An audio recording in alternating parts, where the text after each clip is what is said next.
Justin Trudeau makes the last electoral pitch.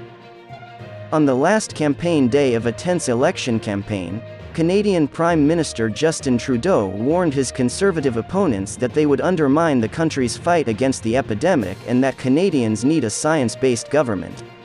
According to polls, Mr. Trudeau's Liberal Party is in a tight fight with the Conservatives and is unlikely to win the absolute majority required to rule without depending on an opposition party. Conservative leader Erin O'Toole has refused to disclose how many of her party's candidates are unvaccinated, and Prime Minister Trudeau has repeatedly reminded Canadians of this. A rising percentage of inoculated Canadians are dissatisfied with individuals who refuse to be vaccinated.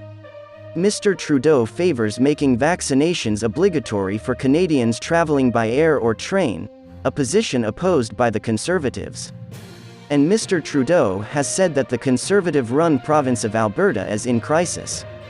Premier Jason Kenney of Alberta, a supporter of Mr. O'Toole, warned the province may soon run out of beds and personnel for critical care units. Mr. Kenney has apologized for the precarious position and is now grudgingly implementing a vaccination passport and enforcing a required work-from-home directive 2 months after almost all restrictions were lifted. Privileging his government's response to the epidemic, Mr. Trudeau called an early election. However, the opposition has been unrelenting in accusing him of pursuing it for personal gain.